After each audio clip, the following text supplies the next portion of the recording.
I want to talk to you about my friend Charlie Crawford. He's a 10-time NFR qualifier. Charlie Crawford, time to just shake it out and win. Got it on him fast, set there up. We are. Here's a day nice money run. lead. You betcha 3-8. That's an absolute perfect run. Timing was perfect from the time the first swing is up. He's got the control. Charlie made it happen by being timed up with his horse with the steer, and being able to not just rope, but to pick that steer's head up without changing the momentum for the heeler at all. We know his beautiful wife, Jackie, all three of their beautiful children, the founder of the Liberty and Loyalty Foundation, which this year will exceed $1 million raised for military and first responders. I've said it 1,000 times. Charlie, it's time to rope, nod and ride, whip and spur. I want to welcome you to the Charlie Crawford podcast. Let's ride. All right, everybody. Today we got Brenten Hall on the podcast. Brenten Hall is number 9 in the world standings with 45,000, 4-time NFR header. Man, you've been killing it at a young age, Brenten. Man, thanks for coming on, but your stats this early is really cool. Yeah, man. Thanks for having me. It's been really good. I had a good young career, I guess, and had a few hiccups along the way, but I think that's to be expected, and got a good partner, and we're happy to be back at Now, it. how old are you? I'm 25. 25. That's wild, man. Yes, sir. That's wild. And then you and Caden, man, look like a good team. Yeah. How did that start? Well, I roped with Chase Trine there for what had been 5 years maybe, and we made it 3 times and didn't make it twice. And then roped with Peyton the next following year there, and it went really good. Peyton got to the NFR, ended up 16th, and moved on from that. He was going to rope with Wyatt and kind of do the family thing, and I was pretty excited for them. Didn't really know what I was going to do at that point. Kind of looked around, had asked a few of the older guys I'd asked that I didn't think would rodeo, but I knew roped good, and then got out there in Arizona with jackpotting.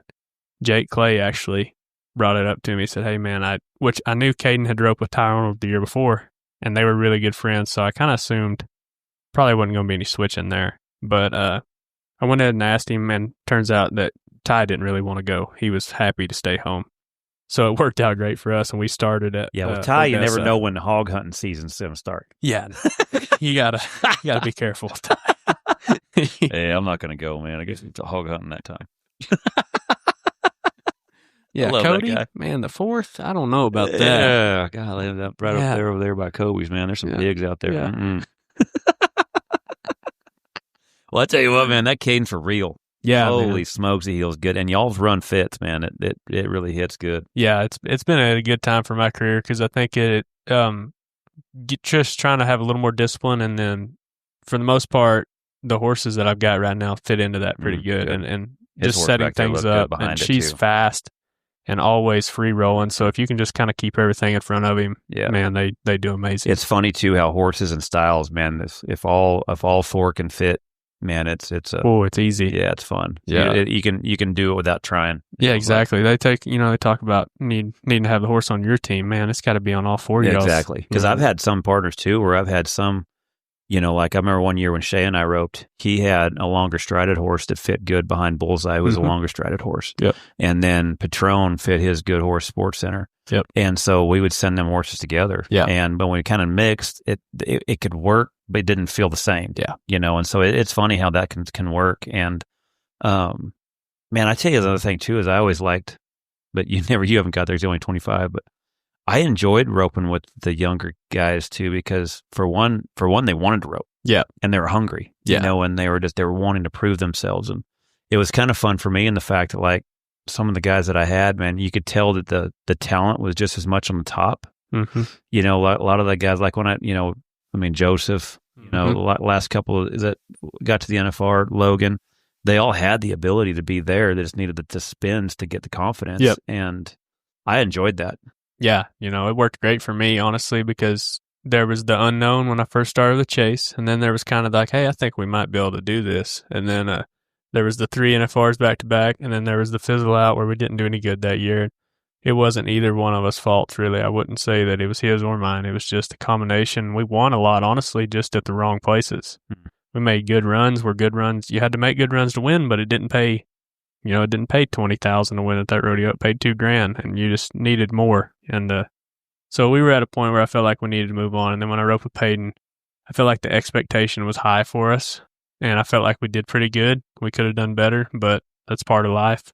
And then moving on into Caden, man, the youth of that, going from being 16th, he came along at a great time in my career because my expectations probably weren't that high, honestly, last year.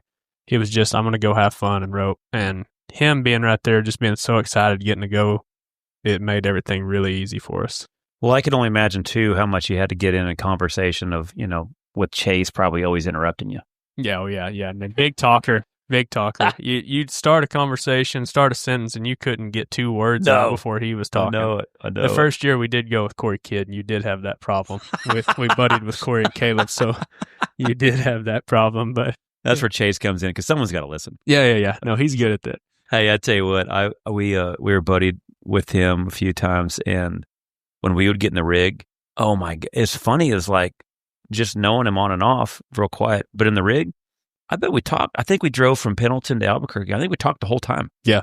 Like such a great conversation, but just not as much like in and out everywhere else. But yeah, when we were in the rig, we talked about so many things. I went and laugh. Yeah. It's just funny. Man, we had a great time. We had a great time rodeoing, honestly. And people don't know him very well and think he's super quiet. And he is. He's very quiet. But, Once you get to know him, man, there's you a get whole to bunch know of him. layers. We had so much fun. Yeah, I enjoyed him. Well, you guys just got back from Nashville. Yes, sir. That was the first time they had a rodeo there in, I think, Bridgestone Arena, which I was there last month. I went to I had a clinic that I was out there on the way to in Kentucky, and the tornadoes all hit, canceled my clinic. So when I was on my way out there, and then so I was there, and then me and some of my buddies and some of my military buddies, they flew down, and because we had Kid Rock had a comedy jam on Monday. Okay. So I was like, man, this works out perfect. Fly into Nashville, go do that clinic, come back, go to the comedy jam. Well, then we were there for a couple days because my clinic got canceled. And so we went to Bridgestone and watched a Kill Tony comedy deal. It was hilarious. But I was out there and I'm like, how in the heck are they going to get the cattle, the contestants, the horses? I mean, it's literally right in the middle of the city. Man, it was shocking when you got there. How the heck did that all work? So there was a little parking lot right above. I'd be lying if I knew the direction of it. Just right adjacent to the arena there, right there to Bridgestone. There's a parking garage, and then I'm assuming there's a church right there. I'm assuming it was a church parking lot, I actually think. But anyway, it said first 30 rigs, no more.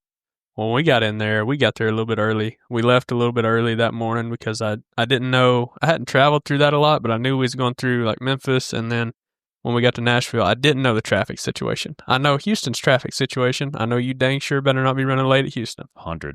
So we went and got there a little bit early, but fit in that parking lot. I don't think they could have fit 15 trailers in that parking lot, much less 30. But little bitty parking lot, and then we saddled everything, and they had which we had to kind of walk down the street and around on the block to get down underneath. So they had people set up at like the rodeo starts 6:30, so at like 5:30, 6:30, every 30-minute increment there, they had a group of people that were making the walk and showing you how to get down to the arena. So I went with the 6 o'clock group, people that are working there, volunteers, I'm assuming probably, honestly, but they took us down there below and got us underneath it. But he had just kind of walked back across the block and down below and got in there, man. It was sweet, though. It was a great rodeo. Yep.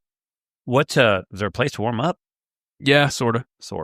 Different than a lot of places we're already at anyway. Yeah, probably. Exactly. Yeah. They put some rubber mats down there. You go down the tunnel. They put rubber mats down that tunnel for you to walk, so your horse didn't fall down. You got down there below, and they had a little area. I mean, you could kind of. It's the same. It's probably big enough to warm up, but all of a sudden, when you start and steer wrestlers, team roping especially, I guess steer wrestlers too, the Hazen horse, but. Team roping, there's 12 of us, and all of a sudden there's 24 horses loping in a 40 by 40 box, and it don't work so good. But luckily, most team ropers go the same way. So yeah, exactly. We weren't fighting anybody. Just trying to go with the flow. Exactly. Marty, he was out it's there. It's always hard when the calf ropers show up because they're going the right. Yeah, exactly. From the head-on start.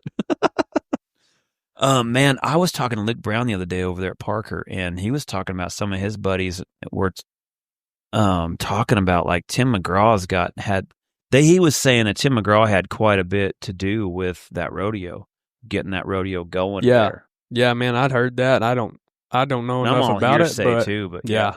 But I mean, he performed that night. I mean, I'm assuming he was involved at some point. So, because to me, I'm wondering what Kid Rock's doing, and the fact is, Kid Rock, the stuff that he's doing with the Kid Rock Rodeo, is that promoting more people maybe wanting to get into rodeo? Because man, rodeo and country music fit. Oh my gosh, yeah. So, well, I think they were together for so long. Houston still tries to fight it in there a little bit. You know, they have various different people that perform, but the country music, the people that listen to country music love rodeo. And the country music artists love rodeo. I mean, we go hand in hand. We love it. I agree. And I was talking to Luke, and he was saying that Jelly Roll was performing one of those nights, and he was talking about like, hey, man, give us some time. Like, man, Nashville, we love it here. We love having the contestants here. Yeah, that'd be sweet. And he said something about, I think that the stadium they're building for the Titans is going to be an indoor facility, a football field. And talking about trying to make Nashville like the next Houston. Where they got the concerts, they bring in the money, you know. So man, it's kind of looking like the future looks bright on some of these things that maybe possibly happen. Yeah, it's such a great time in rodeo to be involved with it. You know, you got to work. You need to work at it, and you need to be at the best so you can enjoy it and reap the rewards of it. But Nashville, it was a great rodeo. Man, a great rodeo. Went over there, added 25,000 aside. We don't have that many rodeos that do that. I mean, there's a bunch of them stepping up now, but that's still a pretty scarce rodeo to have that kind of money added and then show up. And I don't know if they said it or not, but in the perfs right there, the people that won the perf won $1,000 a man. They just handed you a little stack of 1,000 cash. I mean, we don't have that. Not much. That's different. You know, that was like our, San Juan Capistrano. Oh my gosh, back in our day. You know, like that was like, that's kind of what they did. You know, you win that perf and man, they give you some cash for coming down and then, adding a crap load of money into a one-header. Yeah, I know. You know, I got to go good 2 years. Yeah. And now these other kids that are coming up don't ever get to experience that. No. And what a fun place that was. Yeah, it was so much fun. And the weather and just this. Oh my gosh. Yeah, just the whole environment out there on a polo field. It was cool. Yep. But yeah, Nashville's kind of got that feel to it. You guys made a good run, 4 flat. Yeah, thank you. Yeah. Real nice run. What'd that win? We split 4th and 5th, I think. We were 4 flat. Nelson and Jonathan were 4 flat right after us. And then we split 4th and 5th. And I think we won 4,100 right there. So that was a good deal for us. And then I seen, did Hunter Cook and Cody Snow? and Hunter won it. They won it 3-7. 3-7 or 3-8. 3-8, And then I think it was like 60-some hundred for first. I mean, that's 60-some hundred for first. That's a good rodeo. That's a great rodeo. And then what did they give for prizes? Guitars, man. Sure they did. I knew they gave guitars. They had to. But I think it was a guitar belt buckle is what I'd heard. Oh, rad. Yeah. That's cool, man. I didn't see it, but I heard that it was a guitar belt buckle. Hell yeah. Do you know how cool that's going to be to win? Oh, dude, what? That'd be so sweet. That's cool, man. That's fun to start seeing some of these things pop up, man, that are new and fun like They're that. trying hard too. I mean, you got growing pains, like I said, that they sent us out a survey on what you'd do different, and I said, I don't know what you'd do different. You need a little better place to warm up, but there ain't much else you can do for that, but we're happy. Cool. That's pretty cool. They're sending that survey, though, where that means they want to get better. They're trying to do better. I mean, that's awesome. Yeah. Yeah, that's cool. Folks, if you're in Texas or Oklahoma and need a top-tier metal building, you need to call the guys at Cowboy Steel Construction. Founded by Trey Norris back in 2000, Cowboy Steel has grown into one of the premier metal building contractors in the region. Need an indoor arena or want to cover the one you've already got? These guys know how to get the job done right. Strong, reliable, and built to last. Whether it's for ranch, business, or personal use, Cowboy Steel Construction has you covered, literally. Check out their work on social media at Cowboy Steel Construction on their Facebook and Instagram page, or call Trey Norris at 903-348-4611, and you can email them at cowboysteel2k@gmail.com. What about the partner swapping going on? Holy smokes. I figure when Clay Smith and Nikki Northcott started roping, I figured that'd shake the tree a little bit. Yeah, I didn't know where, it was kind of hard figuring out where Colby was going to land, because Colby's got to where he heals so good that it was, you didn't know if somebody was going to jump ship, and Flake and Dees split up, and then so Colby got Dees, and Dees is so talented, been ready to do it for a while. Junior Dees, Colby Payne, and then Dustin is squeezing JC Flake partner. Yeah. That's going to be fast. They've already been fast. 3-3 over there at Durant. Dustin throws fast. JC's got a really fast style. Got a bunch of good horses. He'll be in a good spot a lot. Dustin don't mess up very much. I think the horse could be wrong on this, but I think one of the horses, or the horse Dustin's been riding this last week, is one of JC's hill horses that he just tried, but he's really flat across the line, finishes the run good. Yeah, they look like they're off to a pretty hot start, 3-3, and then I think Mount Pleasant looks like they're 3-7. Yeah. Made a good run there too. Yep. And then Shea, Carroll, and Levi Lord. Yep. Is the other team. Yep. You know as well as anybody how good Shea heels. And then switching over, I think he's got a really good buckskin horse now. He's been heading good. Man, years, really working at it though. I think his style looks good. He's got a lot of width and tries to keep everything really framed up. And Levi will be able to tee off. Yeah, I think so. Too. What about, is it about time now where you're just kind of getting everything entered? Summer's coming up. You're already entered in Reno, Napa. Yeah, we're entered up, man. Now you're probably in the end of the 4th of July run right now you're entering? Yep. So, it's fun. I enjoy it. It's kind of funny. I'll get up in the mornings and pour me a cup of coffee and then sit there. Dude, I can't get away from the table. It'll be 9:30, 10:30 before I get outside feed because I'm sitting there looking at it and studying it. Oh man, I've looked at it a million ways and it don't change it any. It's still rodeo and it's still hard to get to all of them. If we could start every year and go to California, work our way up and make the circle, life would be good, but don't work like that. A lot of up and down, back and forth. Oh yeah. Forward, lefters and right. Yeah. We've been entering up though and it's been good. Man, I haven't been getting really what I want, but that's part of it. There's going to be weeks that don't happen where you don't get what you want. You just kind of have to move on. When you guys leave here, where are you headed? So next week, we claim the Texas circuit this year. It's been going pretty good for us. I went ahead and entered us at a couple more. We did Coleman, Texas, Weatherford, Texas. So I'm going to go there the 11th, 12th. Then we're striking out on the road and we're going north. So, and you can kind of go this way. So we're going to Woodward on the 13th, Oklahoma. Then Vernal, Utah on the 14th. And then we'll move on over to run our first one in the Slack at Nampa, Idaho on the 16th. And then they moved Elko back. So Elko's that week. We'll go to Elko on the way to Reno. Some money. It's like $16,000 a side. Golly. Unreal, huh? That used to be like $1,500 rodeo. That's awesome. I've been there one time, which, you didn't go to it because it was far out of the way, bad time of the year. And not much money at it. Yep, exactly. I remember we went to it during COVID because that's the only thing going on. And man, they stepped up. Good for them. Exactly. That's cool to see like where Vernal and Napa have switched some dates to get off. It's coming to some of the busy weeks. Yeah. And Vernal's, I think, in my opinion, is going to get a lot of the guys headed from Texas coming right through there. So that's going to be really good. That was our deal. I entered for the end. I didn't really want to leave early because we'd been to quite a few rodeos already. But I decided I would enter for the very last perf or out and see if we got it. And we got it. Hit it like second out of that perf. Nice. So, well, if you guys are in Vernal, Utah, I was there last week, and Abby's Cafe is stellar. Really? They've got really good? The best strawberry jam on your pancakes ever. Yeah, I like that. Yeah. I've got some good eating places there, but yeah, that one's my favorite. That one was good. Yes, sir. But yeah, Napa, then that's going to help a lot during Salinas, Cheyenne week, all that stuff. Man, that week's been such a nightmare for years. People talk about how hard it is to get up over the 4th. Well, there's so many rodeos you can go to over the 4th, but that week, man, Ogden adds 40, Spanish adds 40, Salinas adds whatever, and then Deadwood brings up the coattail, and then all of a sudden Cheyenne perfs are right there at the same time, and then you threw in Nampa. It made it hard to make it all work, but that's going to help a bunch. Yeah, exactly. So what have you entered then come Reno time? Where are all you guys headed Reno and 4th of July? So we're going to go to Reno on the 21st. Hey, isn't it funny? So this is for the general public, and I'm the general public now because like Jackie, when I was rodeoing, she's like, where are you going? And everything was numbers. I had no idea what day of the month it is at all. It was just numbers. I knew on the 21st I'm here, 22nd I'm here. I don't know what day of the week it is. And the other day I was asking her, I said, hey, when are you over here? Like 26th. I'm like, can you at least give me a day? I'm a civilian now, so I need to know what day of the week you're because I don't know the number. So Saturday the 21st. That's I never did. I always knew the number. That's the second perf over there. I entered the easiest thing I could find because I knew I wanted to go to Pecos. Most people don't. I kind of hate it, but it's a good rodeo. They added more money this year than they have in the past. Good.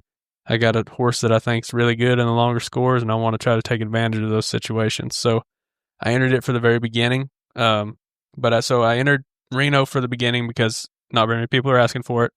Hadn't been just exactly hitting the way I wanted to with my card, assuming I'm probably not going to get exactly what I want. So went ahead and wanted to be at least, towards the bottom of the set that day, and I knew I could make that day work. So I entered there. We'll go to Pecos on the 25th, I believe. That's a Wednesday. Then Greeley That's Slack. That's the first set's there, isn't it? Yep, first Slack there. And then Greeley Slack the next morning. Got lucky, got both of them over there in the slack. Nice. It's Good work. That's a good hit. That's a good hit. Yeah. Because need that Greeley, is it still like, Man, they've moved it. I First don't and think last? the first, like when you're still going in my first couple of years, I don't think that Greeley was, it didn't seem like it went into the fourth as much as it does now. Now it seems like the short round is on the second, middle of the 4th of July every time. And then like last year I got first and last. Was supposed to go the night, like on the first or second, whatever day that would have been of the 4th of July. And that Greeley, Colorado ain't close to any of them. No. But The only thing handy is the airport. yeah, exactly. Then we start at St. Paul, go there on the first. Got popped to that, but it kind of, made everything clear where you got to go from there. So go there and go east from there. So we're going to try to do Red Lodge and Cody on the second.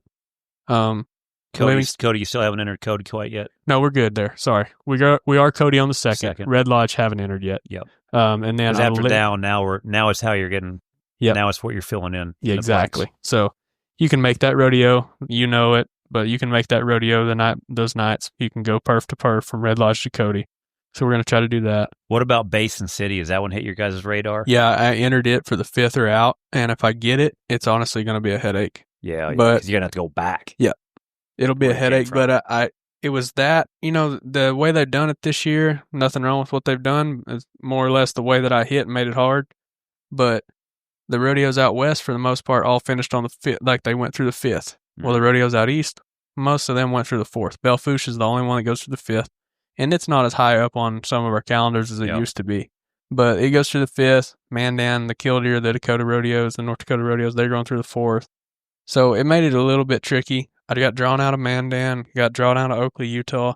Mandan upset me. Oakley really upset me because I love that rodeo. Yeah. But between knowing that I was in a bad spot and everything that you would get popped to at that point was going to be over the 1st.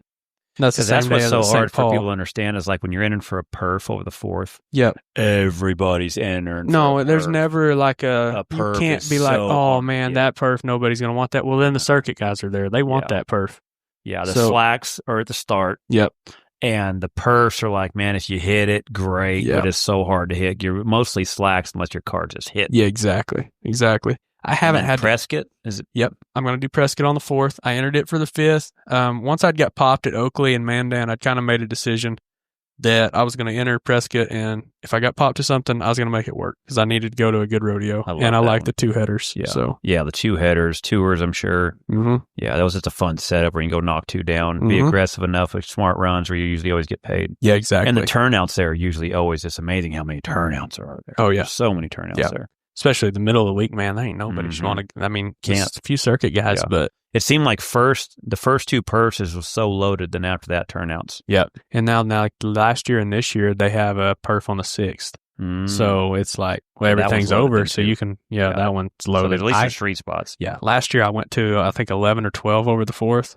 Started at Livingston on the 30th. Ended at Prescott on the 6th. This year it's going to be a little different. I think we're going to go to 6, but it is. And that's another thing that people don't think about is like once we got to the point where we weren't hitting stuff, we decided, the 2-head rodeos like St. Paul and Prescott, they're going to have a fresh set of steers in there. We're not going to know them yet. Mm-hmm. But Cody, Livingston, Red Lodge, and those, that's where once you haven't got what you want, then you got to try to make smart decisions. So I'm going to go to rodeos where I can get reruns. Yeah. And he may not be any good, but at least I know he's not good and can try. And the reruns are like if they have half enough. Yep. So the first, if there's 100 teams, they bring 50 steers. Yep.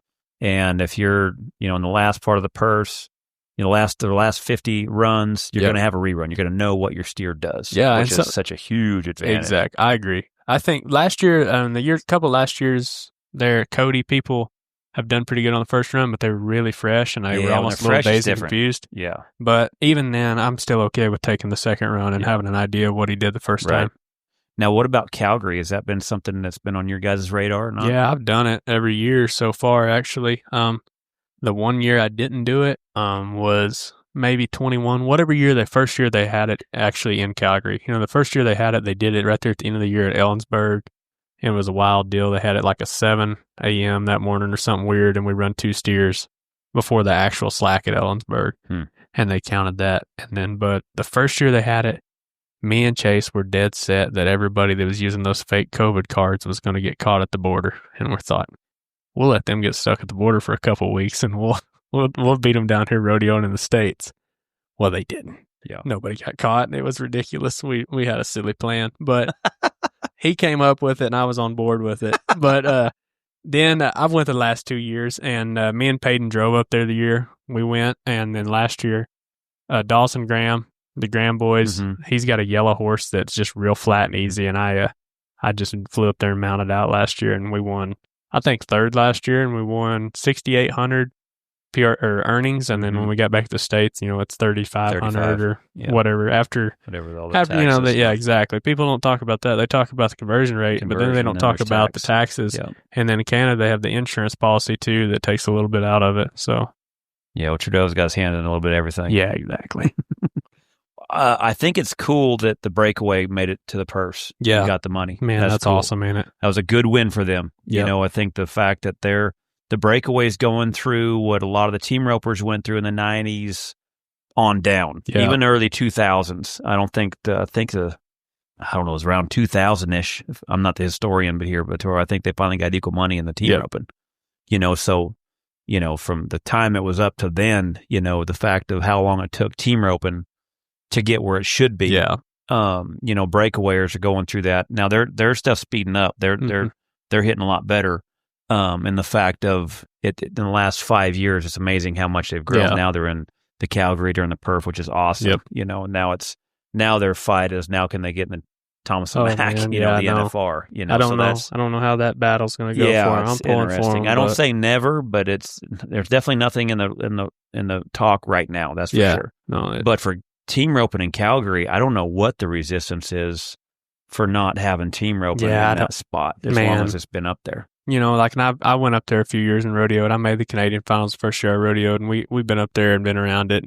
Man, the people are great up there. We love, and so much fun, team ropers are so fun, so much fun, man. But I mean, they're still dealing with it outside of Calgary. I mean, I would say I don't know the numbers exactly, but I would say half of their rodeos, probably close to it, are still not equal money with the rest of the events. What do you think? What are the team ropers talking about out there? Because I know one. I look at it two sides. Like for one is like, a guy could get in the middle of the argument about it, but is it going to do any good? Yeah, like Kendra come out with a really good article about it, kind of speaking up for you guys, but then no one really spoke up for it because, like, for one is like, what are we going to do? Yeah, or the fact that like there's so many other things to go to also that like it almost kind of takes you off your radar. But I know. What does it kind of feel like? What does a team roper say about the fact that it ain't I know some guys skipped it last year. Yeah, from the States at least, some guys skipped it, and this year looking at it. I haven't exactly even looked at it, but I know that the dates aren't the same. It used to be the last couple of years, it was right there at the coattail at the end of the actual Calgary rodeo, and it's in a building right there beside the outdoor arena, which I guess the breakaway was there too. So, I mean, they know where it is and whatnot, but this year they moved it back. It's not even the same time. I think it's in August sometime up there. Oh, really? So you just go up there at a random time, and I haven't looked and seen if that's going to be hard to make it to or not. I haven't quite got that far, but man, like I think the guys in the States, I believe there's some guys that will probably still go up there, but unless it's pretty easy to work, I don't think very many guys in the States are really looking forward to it because, I mean, if you go up there and you do good, you win really good. You win 12-5 maybe, I think is the most you can win, and that's really good. That's awesome as far as looking towards the standings and what that counts for. And then the guys in Canada, I don't know. I can't speak for them, but they're the best group of get-alongers I've ever been around in my life. And I think they're so happy just to go rope and hang out that it doesn't bother them that much.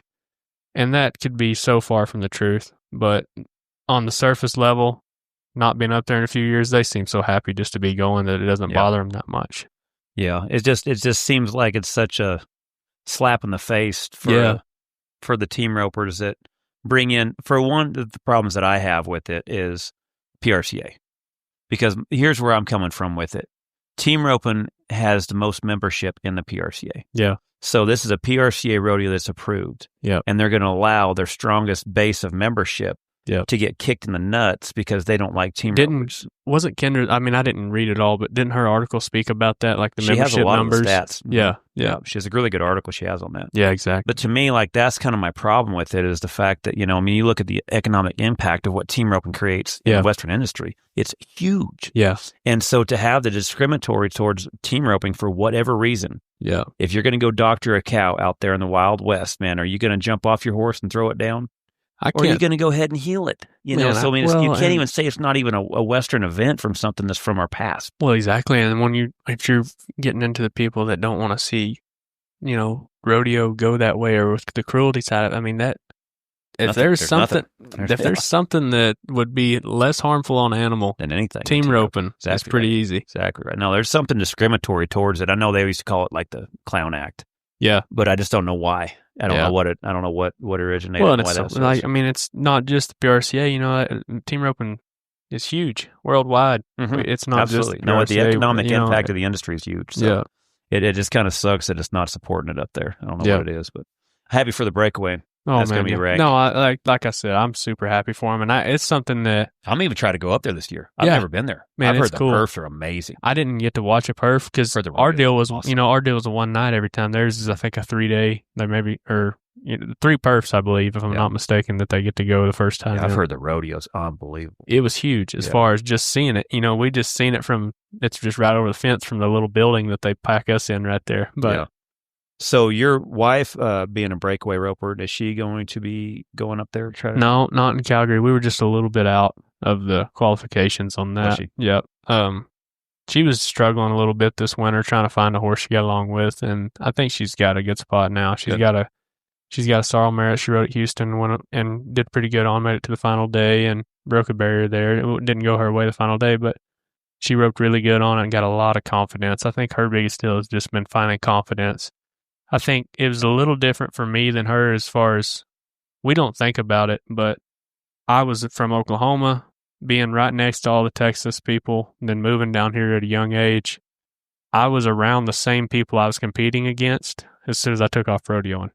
When I was jackpotting, I was still roping against you, Caleb, Clay Smith. Everybody was still here roping. So when I took off, it was no change whatsoever. Her coming from up north, it was a lot different. I think it was a big change for her. So it took a little bit of time, and also the 4 years of college right there and not roping at all, going to college at the University of Wyoming and on the track and field scholarship and having some success and going to the nationals and some events. I mean, it was really cool for her, but yeah, because she's a hell of an athlete in track. Is that correct? Yes, sir. So how the hell did you catch her? Man, I don't know. Honestly, I think she must have had a flat or something on the side of the road, and there wasn't no running her down. But it's exciting for him, man, to get to see him doing stuff, and then like the Kimes Ranch stepping up and putting on that big breakaway. 100%. I mean, that's so cool. Yeah, and then give props to Calgary too. Yeah, exactly. That's a big one for him as well. Yeah, because I don't want that's the thing. I don't just because the team roping ain't there. I mean, Calgary still held rope. Right? Yeah, good direction, man. Finally heading the right direction, taking care of some people that need it. So that's exciting. And then she come from your in-laws is Guy Howell. Yeah, that was one of the guys, man. Yeah. When I used to fall asleep watching the BFI back in the day, like the early 90s, like him sticking steers for a Big Money Harris on a gray horse, man. He was one of the studs back in the day. Man, yeah. He still ropes really good. He don't, he works and does stuff and trucks a little bit, and then they got the ranch up there. He don't get to practice that much, but he still rides horses and gets around a little bit, and then when he goes to the circuit rodeos, he's not to be messed with. Yeah, I think he's won the circuit up there, heeling and heading, and that's awesome. He ropes really good. So how hard is it for you with your wife breakaway and you heading, kind of being a power couple out there? How do you guys make it work? Man, it's tricky. Because I never get anyone ever asking me that question. Yeah, no kidding. I like to pawn that off. I like to pawn that question off every once in a while. Yeah, no, it's hard to answer. But that's what I was thinking about. So if a tie down roper and a breakaway roper are together and they're married, things work a little better. They like my deal. It still works good as far as us just being at home roping. But if you're both working on the same thing and it's great. Then for me, like her deal is she's got a job. She does a job. It's remote and she works. Not set hours though, so it's kind of always around like a little bit of trying to figure out when she's going to have to do stuff. And then every once in a while it'll be like, hey, I need this done in such and such time, and we're fixing a rope, and it's like, hey, I got to go do this. So she'll step aside, and then if I got somebody coming over to rope, and then all of a sudden half the day's gone, that guy's here to rope, and then it's hard to fit her in at that time and get everything done. But some juggling for sure. Yeah, but I will say my horses score really good because that is a good one. I usually ride them when I work the shoot. Real good. Yeah. So as far as that, I get a lot of good scores, and on the young horses, I think it's made a big difference in them, speeding them along as 100%. Far as they get so sound in the box, and then they're just around it. Yeah. With when you're team roping on them all the time, and most guys, they just ride them right in there, turn them around, nod, and go, move on to the next horse, and just keep pedaling throughout the day. And where I can go in there and I'm pretty much just literally, working the shoot horseback.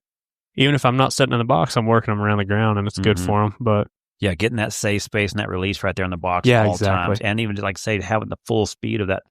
She's the going. Horse leaving. So they quit going on the calf, they quit going on the sound of the gates, and they quit going off the heeler. Exactly. So it's just literally is getting a freaking live scores. Yes, live scores for days right there. Yeah, that one's awesome. One of the things too, I think that is so cool to watch you guys. Just you guys seem like you try so hard with your faith and your marriage. I see you guys at church a lot. Yes, sir. Watch how you guys communicate, and man, it seems like a big part of your guys' foundation. I think that's our foundation 100%. If we didn't have that foundation, it's not that we would not be able to get along, but I do think that being able to ground yourself and come back and humble yourself before God and know that we're all sinners one way or the other 24/7. We all are, no matter how much we try to be good, and there's no way we can do it.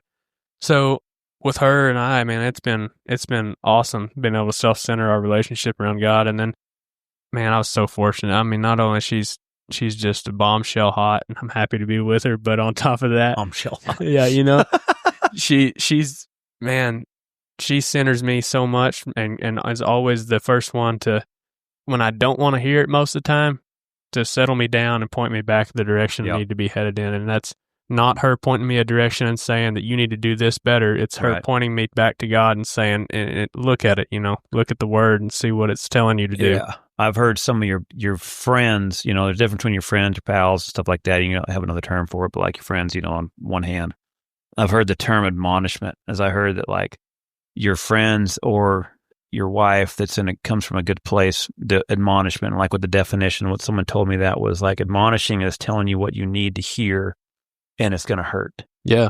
The things that you need to hear, and it might make you mad, but they're not scared to say it because it's what you need to hear. Yeah. Yeah, absolutely. And I think that I've never heard that, but that's dead on the money, because that's what it's, it's little things, but just over, it's funny. A lot of times I overreact. It might be the things we don't see. Yeah, it's almost exactly. like it's right in front of us. We don't see it, and it needs someone to come in and say, hey, look. Yes. This is where the head needs pulled out, because for me, what you don't see. Yeah, exactly. For me, the littler things are what usually, honestly, work me up more than the big things. When a big problem arises, for some reason, that's never been a big issue, like trying to settle in and figure out. It's like, it's here. You're just going to have to figure it out. It's not that big of a deal. The little stuff that's honestly, most of the time, it's uncontrollable things that I can't change. Those are the ones that work me up. So it's been good having her around, because I didn't realize it that much. I didn't recognize how little it would set me off and make the rest of my evening upsetting for one little thing. And man, she's been so good about pulling me back down to earth and grounding me in that and making sure that we just keep everything pointed in the right direction. What did you feel like were some of the changes and the adjustments and just kind of the interesting, because it's a culture change, Is she from the South Dakota or Montana? Yeah, so Wyoming? Wyoming's where and she... you from Oklahoma? Some different... Oh my some gosh, different culture. Man. It's so funny. She's still... Just the enunciation of words is still funny. But, especially being an Okie. Yeah, and it's funny because she gets down here, she gets made more fun of because everybody talks kind of like I do. Right. Well, when I go up there, I just try to hide out and don't talk because I don't want them. They're going to drag me under the bus and hit me before I know it. But you're fixing what? Yeah, exactly. But the AGs, that tickles me. That if they had a bag. No, it's a bag. And that's South Dakota, Wyoming. Yeah. I guess but that's them. But I love it. It keeps everything. It kind of keeps everything interesting, even when stuff gets boring. Yeah, that's cool. That's really good. Now, where at in Oklahoma are you from? I'm from northeast corner of Oklahoma, a little town called Jay, Oklahoma. Okay. About an hour and 15 minutes northeast of Tulsa, Oklahoma. for people to be able to locate it on the map. Jay, Oklahoma, isn't that Travis. Mm-hmm. Yep. Travis grew up right there east of Jay. Mm-hmm. He was close. Honestly, I think their address was Jay, but he's closer to a little town called Southwest City, which is about, it don't take 15 minutes to get there. And then Southwest Billy City, Jack Missouri. up there in Nuwata. Mm-hmm. Nowata. And that's not far from there, right? No. We're, I don't know, 45 minutes, an hour. I was up And there then doing Coleman. a clinic not too far from there. Yeah, and Coleman's not from far. Coleman's closer than Billy Jack. Yeah. Prior. Yeah. Yep. I was up there doing a clinic last fall, and it was the coolest thing ever. I think I even sent it to, I know I sent it to Billy Jack, but I think I sent it to Coleman too. And I seen where Coleman got his personality because there was a dude that had a 3-horse bumper pull hooked up to the tractor. Yeah. And he was getting coffee at the mini mart. And I stood there and I filmed him drive off because I thought, man, surely this guy's got to be heading to my clinic. Yeah, exactly. No, man, he was headed to the jackpot. His tractor was hooked up to the dang bumper pull, man. Just hauling his horse. He was headed to the jackpot. I was like, I like it up here. Yeah, like, this is man. awesome. I feel like a fit. Yeah, man. It was awesome. There were so many guys that roped really good up there that never left. There was the Stipe brothers, that Jesse and Casey. Man, they roped so good. And John Boy actually was my first PRCA partner, so Casey was my first PRCA guy that I roped with. But and then Kel Markham headed good. He come out here a little bit. Nicky Simmons is up there, and that guy healed unreal, really, really good. And then there was the IRA guys. There was the Eric Flurries, the Stitches Stanleys that I had to deal with. So the competition growing up there was definitely, man, it wasn't soft. I would say it was different setups, but it helped me in ways. We didn't see the starts that we see out on the road these days, but it did help me in ways of I learned to get my rope up early. Yeah. And to try to get it on them Be fast. ready for him when the shot showed up, huh? Yeah, exactly. What, when you grew up there, did you go up on a ranch up there? Yeah, so we had 1,000 acres, or just shy of 1,000 acres. It was spread out between, I think, a 300-acre place, and then we had like a 200-acre place, and then the place that was right under 500 acres, right down the road. But grew up there. Dad and Mom actually took more care of the feed store there in town. She did that, had some storage buildings on the side, and then did taxes for people when tax season come around. And then Dad took care of more of the day-to-day ranch life out there. And we had at most part, usually around 180 mama cows, Black Angus mama cows, and we would cull through them, and keep some replacement heifers every year. And it was fun. It was fun. A lot of roping. Yeah, man, a lot of roping. cowboy stuff. Yeah. That's awesome, man. Yeah.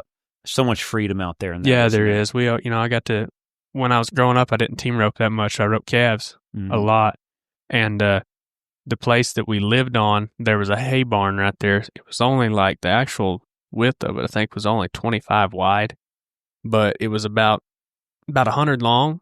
And my dad went ahead and tore out that end and added another like 75 feet, I think it was maybe. So I had a little indoor we could rope in at all times. So we roped calves in there, but you couldn't warm up in there to save your life. So we would always, when I get back from school, usually get a little bite to eat, saddle a couple, and then the younger horses for sure, we would take them down. It's really green country up there, Jay, but it's slopey, quite a few little rocks and hills in there. So we would go ride the pasture and ride the hills a little bit and get them tired, and they sure seem to work better. Yeah, no kidding. Yeah, and that's what I think makes a lot of good horses too, is just get them outside the arena. Having a job to go do, and when you come back, then it seems like you have your mind right. Yeah, exactly. It doesn't seem that big of a deal to stand right there in the box and score. Exactly. Yeah, they're a lot level-headed. Yep. And they've been used. What, so you guys just ranch, you guys farm too, hay or anything like that? Yeah, Dad hayed. Yeah. Dad hayed. I never we'd kind of quit baling most of our own hay at that point. When I was, 13 or 14, I would go rake for Dad. Dad usually mowed, I would rake, and then he'd get in the baler and bale as I was raking. But round bales? Yep, round bales. He'd done quite a few squares when I was younger, but I got lucky. I missed out on that. He kind of quit the square bale deal. And yeah, because that would have been all you. Yeah, exactly. I still had to do some at the feed store every once in a while, but for the most part, the hay sales weren't as high there as the feed sales were. So as far as the grains and the cubes and stuff like that selling side of point of Jay right there was a lot higher. There wasn't I don't think there was just a ton of small animal farms around there. So like square bales, man, there wasn't a huge necessary need for them. What, did your parents rope? Yeah. Yep.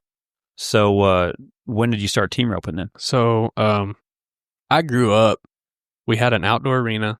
My family actually, when I was 2, I think, they moved to where I grew up. The feed store there in town was like, I don't know, maybe 40 or 50 acres out the back of it and the road frontage. So they had the feed store in the front, and then they had a little house right there. That's where my mom and dad and my older brother were raised right there. My older brother was raised right there and mom and dad lived there. There was an arena right beside it.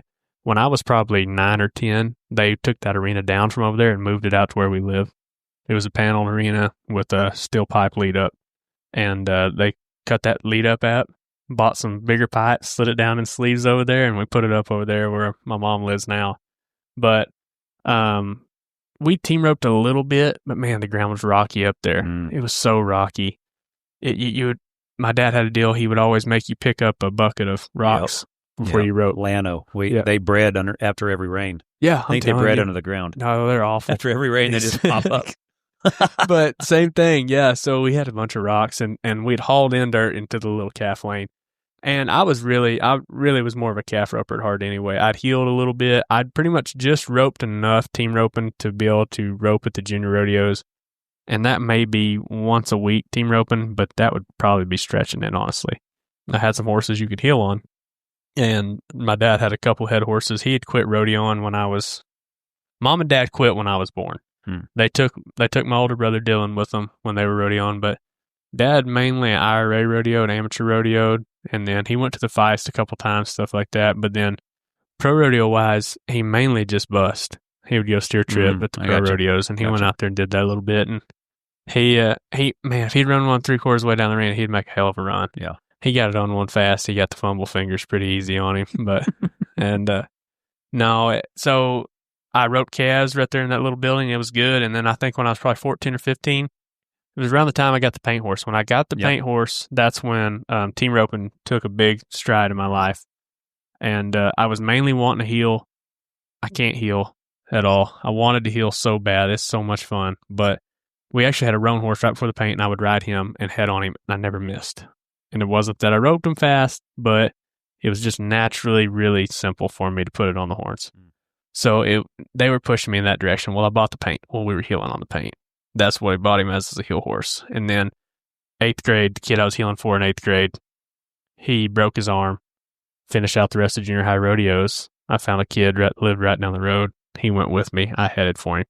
So everything is pushing you towards head. And everything still is wanting to heel. Exactly. Yeah. And I wanted to rope calves and heel a little bit, but as life was moving and just the way things were laid out for us, heading was what I was supposed to do the whole time. And then you said your mom, she rodeoed too? Yeah, she rodeoed a little bit. She ran barrels. And then she headed at the jackpots and stuff like that and roped a little bit. I have never seen my mom rope a steer and really? On horseback, and because they both quit. Like when I was born, they pretty much work. Yeah, they were like, you know what, this is time. Like he's here now. Dylan, my older brother, he's 8 years apart, or we're 8 years apart. He got to go a little bit and be a part of it, but I think they had decided, like, you know, this is probably time. Like they were building that house, and it was time to settle down and really work their butts off and get everything paid for. And they did an amazing job, man. I had so many opportunities growing up when I was my age, and probably wouldn't have had those opportunities if they'd have kept rodeoing back in that time. Yeah. Because there wasn't the payment, the payout wasn't the same, and especially not amateur rodeoing. But everything was pushing me for sure to that, to be a header. Yeah, that's good to have that support up there. And like I say, man, just to be out there, being able to go ride and just do stuff, man. Mm-hmm. Some of the best kids come out of just the ranch and farming community. There's so much work to do. Yeah, absolutely. That's that's how I made one summer. My mom always planted a garden. It wasn't great big, but it's pretty big. I mean, it wasn't just 2-3 plants. I mean, it was probably 30-40 tomato plants. I mean, not that big, but enough if you're doing it by hand. You got a lot of weeds to pick and stuff. And one summer she, I was probably 13, maybe, I don't know. But she said, I'm going to let you plant them, and then I'll buy them at the feed store from you the same way I would buy them wholesale. You take care of it, all of it. Yeah. And dude, I made like $1,000 that summer, and I was jacked. I had so much fun. There was a guy down the road named Jay Scott, great man that lived in Jay. And, man, he had a hunting accident and died, but he had a bunch of them down the holler too, where he was planting all kinds of plants, but he had tomato plants, and every once in a while he'd let me go pick them because he'd get behind. And Yeah. we'd split the profit on them. Split the profit. I love Yeah. it.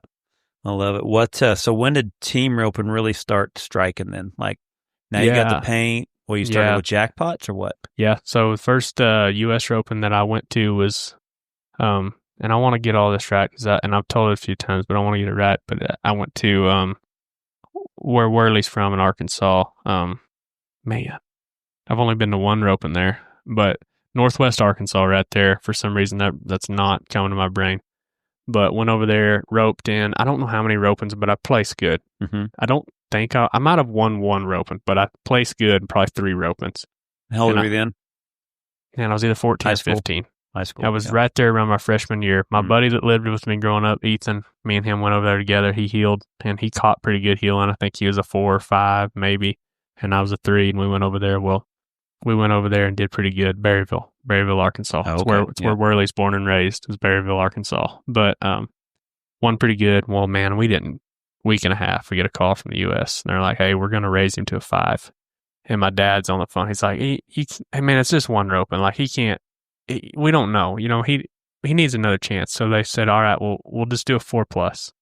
So I went from the 3 to a 4+ in that. And then we went to the next place we went to was Guthrie, to the Lazy E. And I showed up. Nobody really knew me, but Jake Clay knew me. Me and Jake were really tight. And Jake made a couple guys stay there for the 13. So Brackwright sealed for me the 13. He was a 9, straight 9 back then. And maybe Thomas Smith and Jake. I'm not sure. But I know Jake stayed and healed for me. And Bryce stayed. And Jake was an 8+, I think, at the time. So, I mean, he was considerably further ahead in the team roping world than I was. And I won the 13 with Bry. And then I want to say me and Jake roped in the 12 still, because I think he was maybe just a straight 8 or an 8+ at the time. I'm not sure. But placed good in that roping. I don't think I won it. But then turned around the next roping and roped with McCrae Pro Philly. He was riding a paint horse. We won that rope, and I think that was at 11. We won a saddle together. So had a good day, and then turned around and won maybe 2nd and 3rd in the 10, and had just in a matter of hours, had an outstanding day. All on the paint? Yeah, all on the paint. Won a saddle, a set of spurs, buckle. I mean, it was a good day. And then so I mean, like, not a whole lot of work put into it. It just happened. No, kinda. I mean, I bet there wasn't 2 practices in between that. Golly. It was so but I roped calves really, so much. Right. But I mean, still, that's yeah. That's coming to you pretty natural. It was coming to me really natural. And that horse was so good, man. That horse was so good and so easy. That was one of very few horses that I think you could. He wasn't a big time PRCA head horse, but he would. And today he would be better than he was when I first started going. The bears got a little shorter, steers have gotten faster. He would actually probably be my number 1 over most everything because he was so easy and he was fast, but he wasn't big and strong. Yeah. But he faced good. He could be standing still and face good because it just awkward, but he did a good job of that. But my mom always tells that story. She said that my dad called her. He won the roping. And she said, an hour and a half later, he won the roping. She's like, you already called. No, he won another one. And then just throughout the day, they were laughing. Man, we had so much fun that day. That's one of my most cherished. Yeah, that was one of my most cherished memories. And then went home. They called me. They said, we're going to go ahead and raise him to a 5+. And then started going Jake Clay. Me and him went a lot. We would rope. We started roping in the opens immediately after that. And then by the time we'd done a lot of good. And then I think 2016, I think, was the year we were high callback in the 15 shootout at Oklahoma City. And this is where the paint got us a little bit. I've never owned up to it to Jake, but we downstreamed a big old Hereford pretty good, and Jake got a right leg to win that roping, and he's beat himself up pretty good about it. And then I had good callbacks the rest of the week and never won a dime. I mean, had chances to win.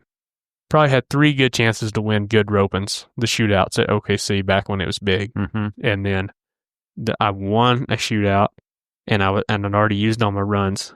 So the 12th shootout is what I decided to use it in. I used it with a guy named Buddy Bledsoe. Buddy can't heal to save his life, but I needed to rope somebody.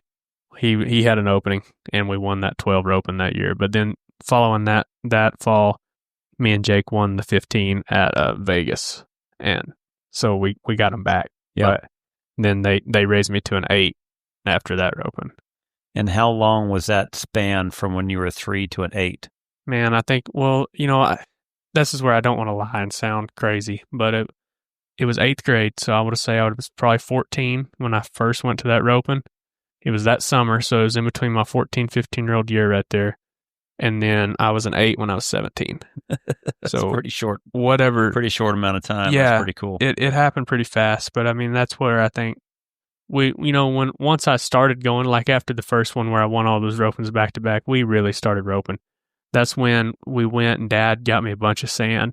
He had me go out there with the tractor and he scoop all the rocks you can out. Yep. And I'm going to bring you a bunch of dirt and sand in here. And that was my job. I mean, he brought it to me, got it to me. I got the arena leveled. He was good about that, though. I mean, I didn't work a lot, but the few things I had to do taught me a lot. Yeah. And it helped me a lot because it made me, I was ready to get that arena done. Yeah. And then, man, he put in some amazing lights for me. And, it was hot up there. And we roped in the summer. We roped it probably 10 to 1 every night, just when it cooled off. And we had a lot of fun. Yeah. And then after that, what about high school? You go to high school rodeos, stuff like that? Yeah, I went to high school rodeos. So 9th grade, I was roping, and it wasn't going great. But that's when, I was still probably a 5+ right there around that time, 9th grade, whenever that would have been. And was roping okay, but wasn't doing great. And the kid I was roping with used to have to sell calendars for your points to count. You had to sell 20 calendars at $10 a piece. That was your membership duty. He didn't sell his calendars, so our points didn't count. So that winter, when it's time to go back to spring semester, all you had to do was sell a when it's calendar. Time to go spring semester, I'm like, dude, I'm not going back. So I skipped the rest of my freshman year. That's like your healer when you call and go to Nashville and he was freaking ineligible. Yeah, exactly. I mean, who in the world would do that? And then, oh man! After that, I roped with. I can't remember if it was my junior year or my sophomore year or my junior year that I taught Jake. And Jake didn't junior rodeo. Jake amateur rodeoed. He didn't junior rodeo. Like we did when we were young. We went to the 10 to 12s together. Amateur rodeoed and jackpot probably. But amateur and jackpot. Yeah. He didn't go to junior high rodeo, and he very rarely showed up to the high school rodeos. If there was a jackpot to be found, Jake was not going to show up to the high school rodeo. So I drew, and I always went. But I got my social side of that. Like, I hung out with the kids a lot more, and I think Jake matured into an old soul so much quicker than I did that he didn't know that, I knew most of those kids and was having a good time because I had junior high, I'd high schooled with them. Jake had skipped all that into the amateur rodeo. He was hanging out with adults 24/7 and then showed up and really didn't know more than 1 or 2 people outside of me at those deals. So I don't think he was having as much fun as I was. Right. But I talked him into going 1 year, and man, we were a 17 team, and we got our butt handed to us. Isn't it crazy? It's crazy. But we were trying to be 4-5 everywhere we went, and and 6 flat was going to win first, and 8 was going to win fourth at the worst. And I went. We never could suck that up and just decide to go catch. I think for me, it was the exact same thing when I was such a young kid. My dad hauled me around. I was around all the adults all the time, and then I was going to amateur rodeos before he went to a high school rodeo, and so I'm roping with the circuit guys and even some of the pro guys that come down there to it, and a lot of those guys were at our house because they would come practice, during St. Paul, Canby Rodeo and stuff like that. So, I was around adults all the time. And when I got around guys my own age, I ain't kidding you, I froze. Yeah. I would nod and then coil my rope up. And I'd have to look at my healer and go, can you tell me what just happened? That happened to me. And and I'm looking at the fence and there's all these girls here. There's like a way different, more environment. And the conversation is different. And I was such an outcast. Yeah. Man, that was when I first started amateur rodeo, and the first amateur rodeo I went to, I went to one in Nevada, Missouri, and then I went to another one right down the road in Broken Arrow, somewhere Bristow maybe, right there by Jake's house. And then we went to Guthrie to the amateur rodeo, and I won first and second at Guthrie, and that's when I got my confidence. Yeah. But the amateurs, right after that, it started the same thing. I was blacking out, and I'd get back to the truck and Mom was like, what? I went to a rodeo in Locust Grove. It was like probably an hour and 45 minutes somewhere right there down the road. Man, pretty good amateur rodeo for us. Last perv, like 6'2's winning it. Kind of similar to more of a PRCA Reno type feel where it's, it's front leg to half the steer out the end of the gate and you need to go out in the arena a little bit. dude, I'm telling you, clean run's going to win me money. Mhm. And I know I to this day don't know what happened, but I know that I couldn't have made it a stride out of the box before I threw my whole rope and wasn't in shooting distance of the steer. Yeah. And that was when there were some set down conversations of like, she was never like chewing me out, but just like, we got to figure out how to get you through this. Cause it was the jackpot and I was still good, but the amateur rodeo and it hit me like where. Ropers, are you ready to step up your game? My online course, The Basics of Roping, is built for beginners, but packed with tools to help ropers of all levels sharpen their skills. With over 2 hours of instruction, frame-by-frame swing breakdowns, when to turn your hand over to keep your loop open, when and where to let go of your rope so you can get the horns in the middle of that loop, over 15 dummy drills to simulate real-life runs, you'll have everything you need to improve. Go to charlycrawford.training and follow the link under the course tab to get started today. What was your mom and dad guidance when you're kind of going through that stage right there of that learning experience? Man, like I remember that Mom was pretty good about it. I think it happened a lot quicker than it did in my head. I think in my head it was like, man, this is 3 months and I can't catch it. And I think it was really only like 2 weeks. Yeah. And then I went through the breaking the barrier. And then it was like sitting at the dinner table, like, what do you think? Would it be okay if you just, like, when you think you know the start, maybe just see a little more? Like, you think that would that work? Or is that too, I don't know. That probably won't work, huh? And I'm like, Mama, I know. Trying to make it your idea. Yeah, like, I know that will work. I know that. And I remember I went to another one in Arkansas over there, Huntsville, Arkansas. That was a pretty good one for us. Rodeo's up on a hillside. It was a pretty good amateur rodeo. And I got out of the barrier and I called home. We did it. Nailed it. We did it. But Mom was good, and that was kind of I was on my own a lot, though. Through, like, the calf roping and stuff, me and Dad talked about it a lot, and heading is where he could have helped me a lot. But, when he passed when I was 16, then you were on your own a lot. And Mom was good, but she knew that, man, everything, I think that's where I didn't develop as much as a healer, because you had to work at it a lot for me. Yeah. It wasn't a natural thing, and I didn't have a lot of, like, Bry Kreitz came and roped with me a lot. He was living right down the road. He was dating Courtney Small at the time. Zach Small, Blair Small, that family was right down the road. And so they were coming. Partners around there. Yeah. We were getting to rope a lot, but healing was not the thing. Like, I needed a head. Yeah. They needed headers. They needed turns, and it was coming naturally to me. They said your dad passed at 16. Yeah. What happened there? So, man, I was 15 when we found out. It was that winter. There's an Italian place in McAllister, Oklahoma called Pete's Place. Mm-hmm. It's actually in Krebs, Oklahoma. Sorry, it's a little Italian village right there, pretty much. But man, it used to be so good. It was such a good spot to go eat, and we used to go there for Christmas and stuff. But went down and see my sister. My dad had 2 kids. He had Justin, my oldest brother, and Taryn, my sister, with a different woman. So I had 2 half siblings that were quite a bit older. And we went down to see my sister, and Dad couldn't.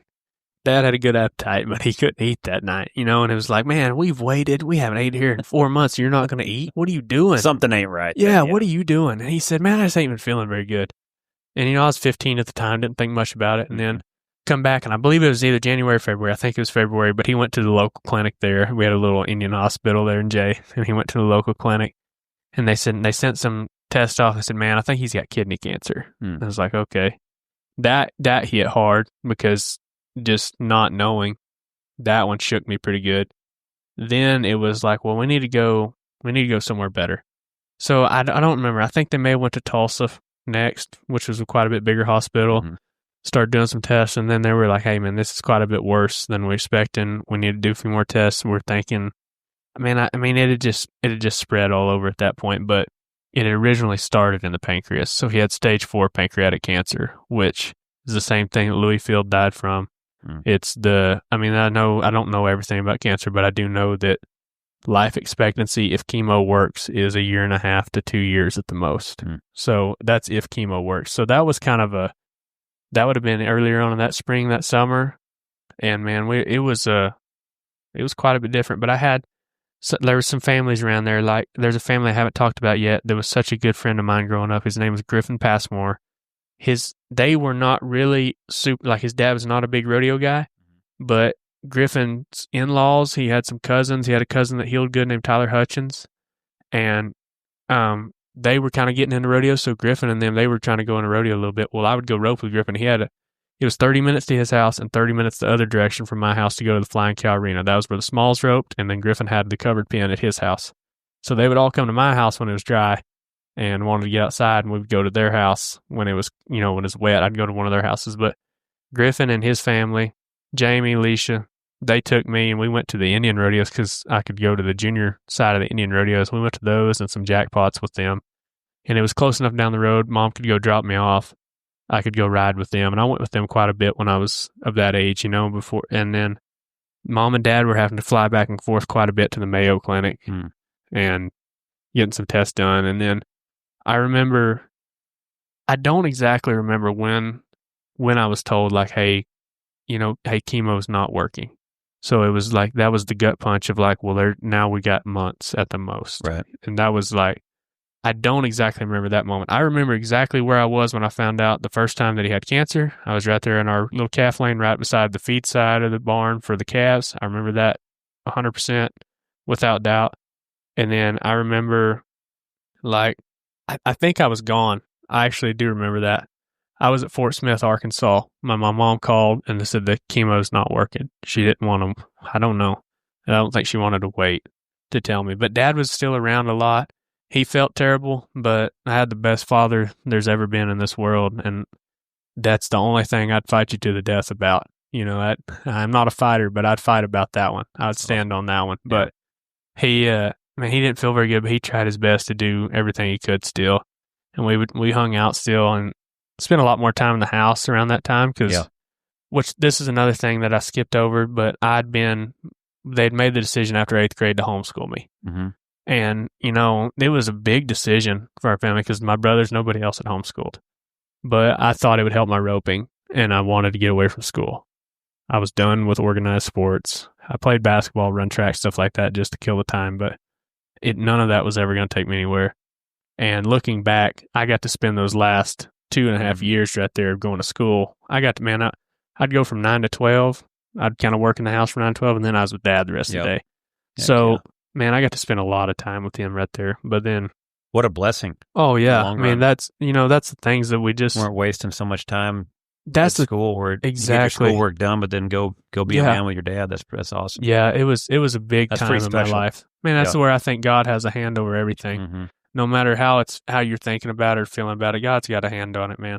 And I think, dude, it's gotten to where the littlest things, but hell, if I miss, I'm like, I can make something in my head to make myself be okay with it. Like, I could have crippled my horse turning right there. I mean, the little things, like I've just gotten to where God's got such a hand over everything that I do that I don't try to make a big deal out of stuff when it don't go my way. It's a really good outlook.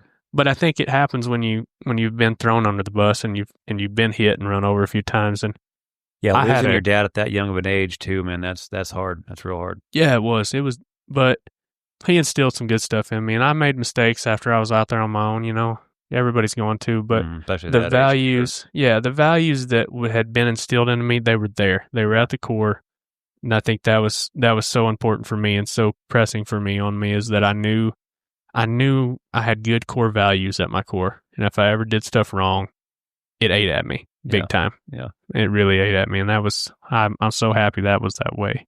Yeah, you could tell where he left you and your mom both had left such a, when I noticed you growing up, man, you're such a humble kid. Yes, always real respectful, and it's pretty cool to see what values that they put in you, and I would have to say that's pretty hard at 16, but a lot of guys I've seen where that kind of fuels them to where they start getting after it and roping. I don't know, and this is almost kind of a way to get over it in a way. But how did you handle it? Man, well, that was I think that was the biggest turning point in the team roping side of things, is that not that Mom couldn't help or what, but roping calves, I didn't like going to that barn and roping calves anymore. I had way too many memories in that barn. I mean, every day after school, we never got rained out, so we roped, and it was me and Dad in there. Yeah. And, we'd have some kids come over and rope with us sometimes, but Dad was never not there. He was always there in that barn. And it was kind of funny. Like, every time I went in that barn, I didn't enjoy it. Yeah. But if I could go, not even at my house for a while, but I would go to like Griffin's or get away and go to the Smalls, and I'd go hang out with them. Yeah. That was good for me. It got me away, and it got my mind off things, and then they were team roping. So it gave me something to do, and I think that was the biggest thing for me that really pushed me in the team roping direction. I think I would have kept trying to rope calves. But then on the flip side of things is, if my dad was still here, I love being around my dad so much. I don't know if I would have moved to Texas at a young age. I don't think I would have developed and been pro rodeoing at an early age. And even, man, I don't know if I ever would have. I might have. But there's a lot of ways to look back at it and try to decipher what could have been or what would have been. That is interesting. But it's not. It ain't. Well, so when did you go to college team roping? So I was going to. I was going to go when I moved down here. So I stayed at TG. So, because like the connection you made earlier, I knew my mom and dad had roped with TG. My dad had actually headed for TG when he was growing up young. And then my mom, the saddle that she won, actually that's not true. Sorry, I can't say that. She had roped with TG a lot and roped in the numbered roping when he was getting older. And then my dad roped with him in the opens. And so TG was around. And then my mom and dad used to have really big ropings right there by the feed store. They were huge, actually. Yeah. I never got to be around them, but everybody that I know that was around them, like Kenny Brown, you got to talk to him about it, and some people that, got to be to those ropings. And that used to be a pretty tough little area of roping. And they had some great big ropings like on Easter and stuff like that. But, yeah. So then you started, once you graduated high school, got your card? Yeah. Got your permit? Yeah, sorry. Lost my train of thought there. Good. But I got my card, got my permit, didn't feel it. Went to probably, 12 rodeos with Casey. I roped terrible. But that was the time my paint horse had got hurt. He'd cut his foot really bad. Then the first vet I took him to actually told me to put him down. And luckily I went to a better vet, and he didn't have any damage. I just needed to sew it back on. But it'd been raining, been wet. In that little barn, there was some turnout traps right behind that little calf roping arena.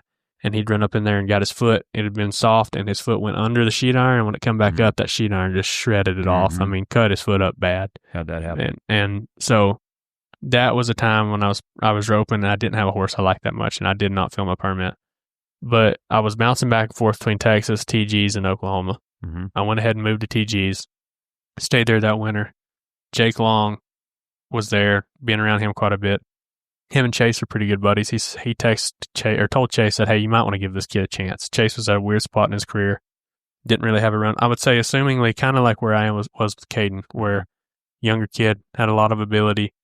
You don't know how long it's going to take, but you know that if you can hang in there, you're going to catch fire. And like with me and Caden, it happened fast, and I think it happened pretty fast for Chase. Chase made the finals that year, and I just missed it by a little bit. But that spring, we took off rodeo, and I had talked to the coach, I can't remember his name, but at Ranger College. I was going to college rodeo for him that fall, come back when it was time. And, man, when it come time to come back to college, he was like 11th or 12th, and I was, 18th or 19th, so I was right outside, and it was just... Didn't see it. We didn't see, and I never knew if I would come back and go, but it was long gone at that point. Well, it's kind of hard, too, when you're making money. Yeah. I can go to college and get a debt, or I can make money. Yeah, exactly. And that is wild in the fact that, like, when you first got your permit and you didn't fill it, and then the next year you almost make the finals. Yeah. Well, and the thing, like, what's like, crazy is that... That's kind of like the first time you started ahead, and all of a sudden, bam. Yeah. Well, like, that good. Nacogdoches, Chase took me a lot. We went to a lot of rodeos that winter, and I still wasn't doing good. And it took us till Nacogdoches in the spring, and we were like 3.8 or 3.9. I think we won second at that rodeo, and I finally filled my permit. One of the first rodeos that I entered were up in Canada, and it wasn't even the first ones. It was towards the end of them, my Canadian rodeos that I went to that spring, that I was actually on my card. So when we showed up to Reno, I had $2,000. You didn't even have, you didn't even win. So when you got your card, it was in the spring. Yeah, I had $2,000 when I showed up to Reno. Holy smokes. And we took off from there. And almost made the finals. Yeah, it got close. That's rank. Would have made it if I would have known more about the, which anybody can say that, but just your first year, there's so much to learn on the PRCA and enter, and there's no book. No, nothing exactly. that tells you all that stuff. You got to get it with the guys that know. And yep. Yeah, and then trying tough. to learn how to ride better. Mm. That was a big deal for me because like I said, when I grew up, I knew point, I knew neck rope, go at them. I'm good there. I can't lose my rope. they're not going to outrun me. But you show up to the rodeos, the outdoor rodeos in the middle of summer, pro rodeoing, they're out there in front of you. You can lose your rope pretty easy. Strong. Yeah. It's a different ball game. Yeah, it is. To me, being a header out here is so much like an NFL quarterback. When you go from high school to college, then you get to the upper level college, and stuff like that. You're, toward the end of your college career, and then the NFL, and every one of them was bigger, stronger, faster, bigger, and then the NFL is biggest, the strongest, just everything. Yeah. Like for a header, you're constantly reading the defense, like. Just like a quarterback would be, when you get there to a certain spot, you've got to learn to make these reads in a split second. When you get to this level here, all of a sudden the barriers are longer, steers are stronger, guys are faster, the boxes are different. Yeah. There's so much stuff you've got to kind of navigate and learn. Yeah. And for a header to come in early and make it is very rare. Yes, sir. Just like I feel like a quarterback coming from college and being successful in the NFL is very rare. Yeah. It takes a certain kind of just almost a little bit of a freak and just a natural athlete to be able to come in that strong that early.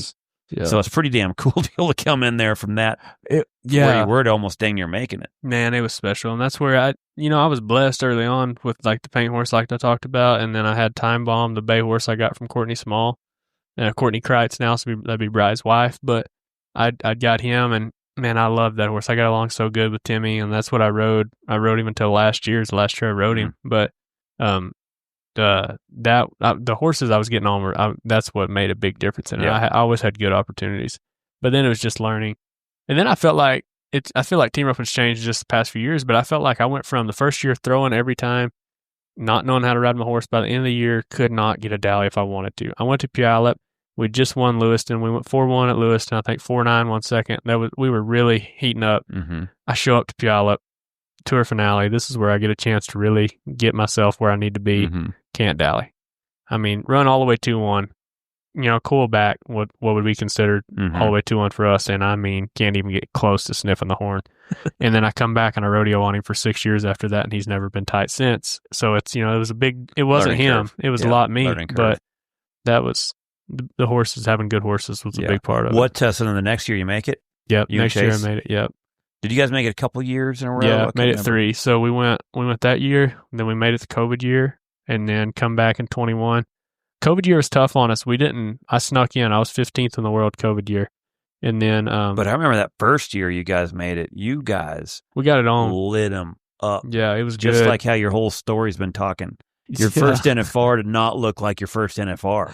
No, it was good. What I'm saying? And then I think, you guys were winning the average going into. I think it was the later in the 7th round. Yeah. I think we were winning the average, and I hit you the right horn. Just got caught up. I've always had a pretty big open style, and got caught up just making sure, just keeping everything honestly just open, and threw a really big pretty loop, and it like the eye hit in a good spot, and then it just come over and had a lot of curl and it hooked on the right horn. But then come back, won the 8th round.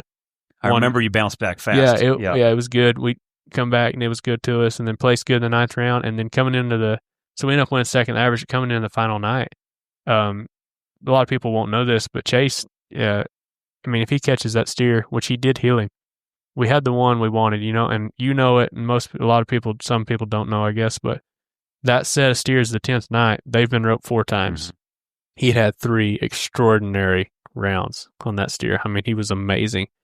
And it never crossed our mind that he might not be good tonight. Like, it was like, this is the one. Mm-hmm. You could not draw it up any better. This is the one we've been calling out. We wanted since the first round was over. We got him 10th round. We need to be 4-4, 4-5 right here. Chase, you heel 2 feet. We're going to place far enough in the round. You're going to win the world. We'll win second in average either way, but you're going to win the world.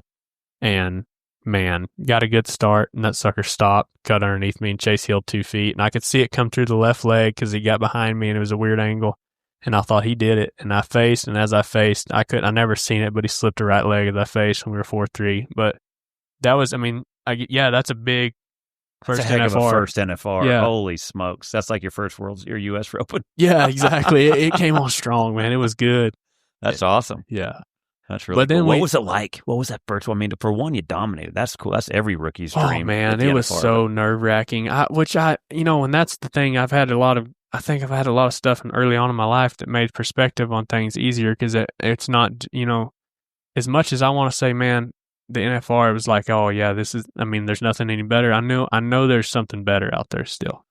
No matter what, I could go win.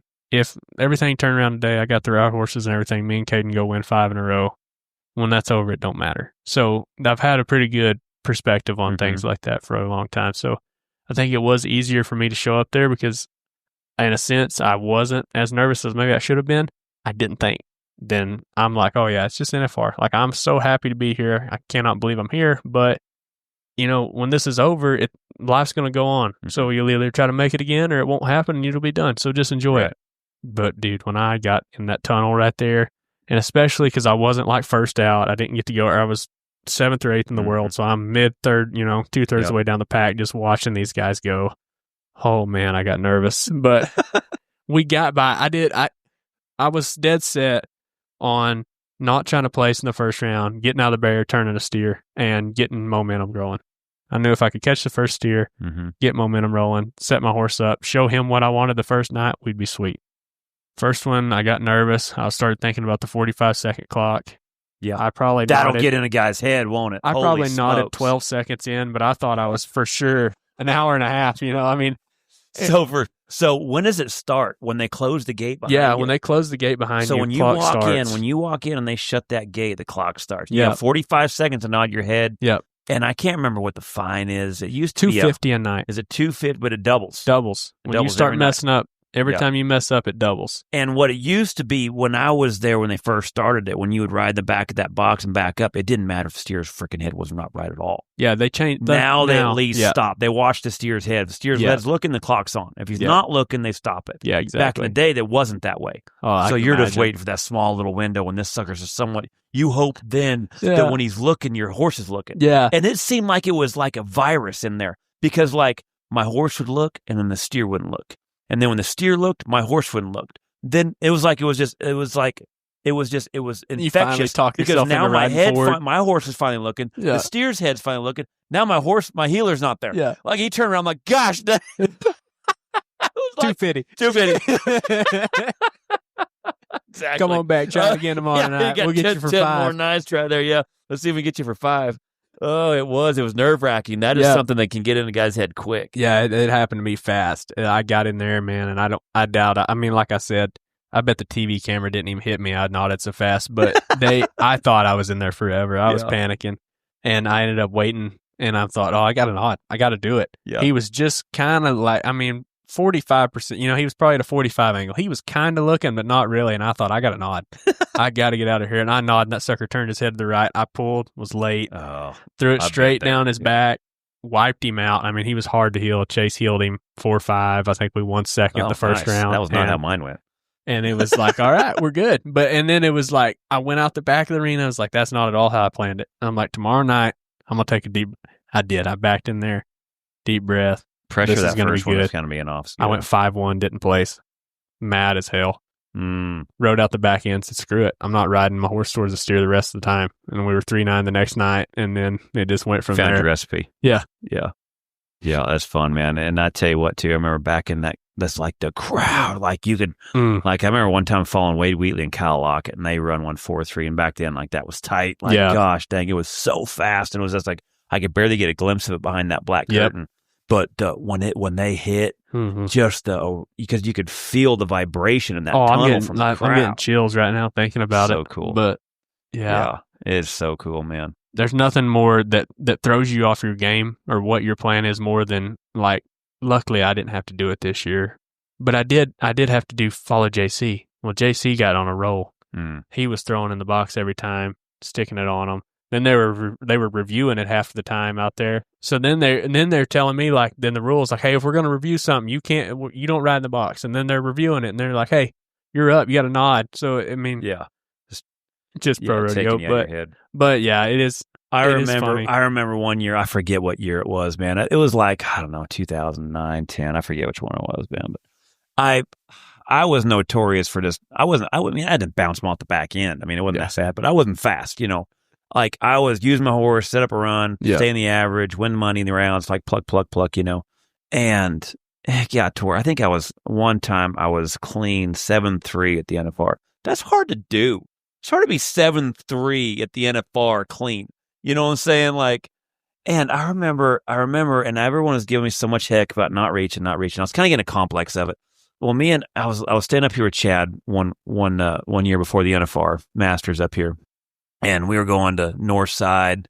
Never been to North Side. Well, I went up slack, and I was second out in slack. Yeah. And I go in back in the box. Well, the pickup men were running the neck rope, and I ride in the box, and they're like, "Hey, everybody, the back end, clear it out." I'm like, "Does this jackass does he watch the NFR too? Like, does he know? Does he know?" You know, like that team was it's okay. Made it this far. that team that went before me, those guys in the back end, it was okay for them, but like this guy, we need to clear the back end up. Bring it in, boys. I looked at Chad, and I think I was rowing with Garrett. Yeah. Garrett Jess was rowing with me, and I was rowing with him, and I looked both of them. I said, "Tomorrow, guys, we're throwing in the box. Yeah. I'm getting over this. I am over everyone thinking that I can just run up in there like tomorrow we're firing at the box." Oh, man. Hey, I started swinging the box the next day, and my back went out. I didn't tear my groin, but I hamstring strained it, and I somehow hurt my right foot trying to reach and throw in the box. Like, that's how bad it was. Like, I'm hurting myself. Like, I'm like, I don't care. I'm getting this so figured uncomfortable. out. I am getting over this. Yeah. I'm getting over the stigma. And so, like, I even got a couple off, in there. I'm starting to kind of feel confident about it, starting to feel the timing of it. And I never cocked my rope till my first NFR. I didn't even know why they did it. I came from the Northwest. Everything was out there. Longer boxes, longer scores. And all of a sudden, cocking, I never understood why they did it. And I'm like, oh, that's why. Now okay. you get it. So now I'm like trying to go faster. Now I'm trying to swing in the damn box. Yeah. And the amount of times I got blown out the back. Mm-hmm. I mean, there's a couple of them I had to almost grab the horn, pull it back in. Oh, it was bad and embarrassing. So anyways, before the NFR starts, the judges started telling us, and they said it was all the team ropers, and it wasn't me that was obviously getting this thing started. It was like Sartain and Speedy. And they were talking about like, hey, look, guys, we're going to be starting to enforce the throwing in the box. If you do, it's going to be, I think, a 30-second penalty or something like or maybe like breaking the barrier. I forget what they had to do. I raised my hand, and I went and talked to the judges later. I said, hey, look, if I'm close, can I be the first one that you guys give the penalty to? I don't care if I'm winning the average. I want it. I need to pump up my street cred, man. I'm telling you, pickup men at North Side are even telling me throw in the box. I've never had more judges to start laughing their asses off enough. But I'm serious. I'm like, I'm not kidding, this, man. Like, no kidding, guys. Really, like, seriously. Let me be first. No one will believe it. Dude, that's like talking about throwing in the box. So I listened to your podcast with the dads, Big Lou, my gosh. everybody. And dude, when they started talking about how Bob told Chad, ride your horse. And they said about the third run, you got to throw your damn rope, son. Exactly. Oh, you do. I'll tell you what, Chad, you don't throw your rope, you can win shit. Yeah. Oh, those guys are funny, I thought man. that was a brilliant idea to have them on because people don't know, the people that don't know those guys and just the pure humor that comes out of them. My gosh, man. And country. Oh, hell. And all from different spots down there in the Southeast. And oh my gosh, it's so funny. When they was talking about a tank, like, I don't see no tank. Yeah, exactly. I see a pond that I got stuck by, but I don't see no tank. That was awesome. Yeah. Gosh dang it. Yeah. There's a lot of stuff behind those NFRs and all the experiences that guys get. And then, man, your last one looked a lot like your first one, man. Yeah. It was kind of a bounce back for us. Man. Thank you. Really good.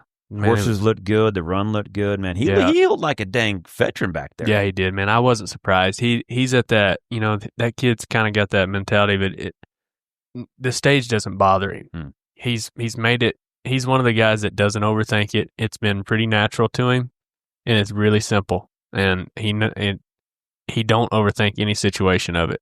And honestly, when people talk about making their runs and developing a run and talking about it, ours has been way more making our run than talking about it. The feel's there. Yeah, the feel of us together is good, but breaking it down, he don't talk about it much. I don't talk about it a whole lot, so we really don't get into it that much. But I knew the horse I rode last year, I got him from a girl in Wyoming, and I knew that when I bought the horse, I knew if I could get back to the NFR, that I had the best NFR horse I'd ever had. I just had to get back there. Yeah. And I didn't make it the first year I had him. And then getting back there last year, and then like the first round when we went 3-9 on the first one, man, it was such a rewarding feeling because I haven't done just a whole lot of like outsource horse buying. It's always been like I might have bought an older one that I knew was good, but like buying one that nobody else known about, or and just knowing, like, finally trusting the field that, hey, this is enough, this is good enough. That was a pretty rewarding feeling. Yeah. And how much you guys win at the NFR? Man, I think we won high 90s. The beginning, we had a good week though. The beginning of the week was pretty good. Placed in the first round, placed in the second round. I come back and I waved it off one, and then one of the rounds the round that we were the last team out, I believe it might have been the fourth or fifth round. It was one of those rounds where, you know how it is. It can be 3-8 and win 6, or, every once in a while, like 5-something was winning fourth or fifth. And it was like, all right, I'm pretty good about, I may not go for first as much as I should, but I'm pretty dang good about knowing my capabilities and knowing that I can be 4-5, so I'm kind of easy. Especially, I'll probably be faster if I don't try to be fast. Right. Yeah, and let it happen. Yeah, that night I come back and had a steer that went off the right, and I stuck it on him, and I thought I was good, and my eye went over the left horn as it come tight on him, and then we come back the next night, I believe. That was a 6th round. That's kind of funny because the way I won the first round, the way Caden won our first round was right after no time the night before on a bad head catch, and then come back the next night and win the round. But good way to bounce back. Yeah, we've been fortunate, been so blessed, so fortunate. Cool. Well, you guys are off to a good year this year. Thank you. Good start, man. The horses all feel good going into the summer. I got an old roan mare that I've rode the past few years. I actually got her in 22. I got her from Kenny and Marianne Brown up there in Maryland, and man, it's been a great horse. I've got a colt out of her on the ground. It's been a lot of fun, and but she's been so solid. You just kick her out, and I exercise her. I've probably run maybe at the most 30 practice steers in the last 2 years on him or on her, and she don't need practice on. You just keep her legged up. And yeah, awesome. And then I got the sorrel horse that I got from my sister-in-law, Brooke Cruchett, sorry, and that horse has been a blessing to us. I rode him last fall and won Ellensburg on him, and then heck yeah, most people know that Driggers borrowed him this year and won the BFI on him and stuff like that. So I didn't know that. Yeah, well, yeah, then there, cool. I guess there is. So yeah.